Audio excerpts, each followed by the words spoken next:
pero wala ni andar sa or off dire.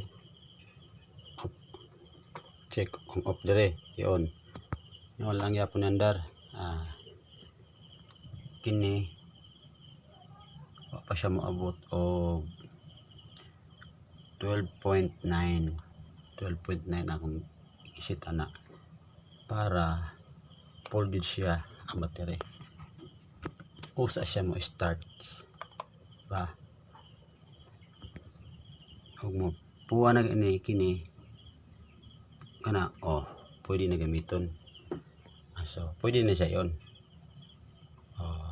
Pwede siya on na siya daan, automatic na siya muandar on and off. Kung maabot si diriya siya sa 12.1 muna cut off. So ang iyang reconnect halitan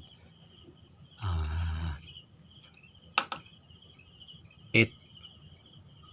So i-plus tong katong 12.1.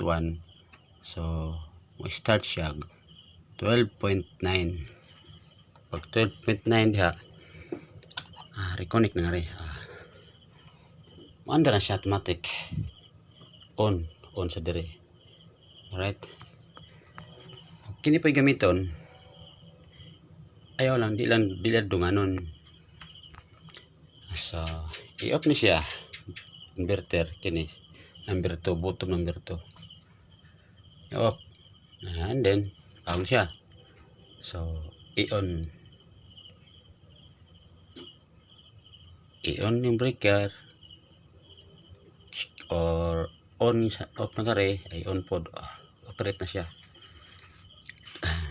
ba ano lang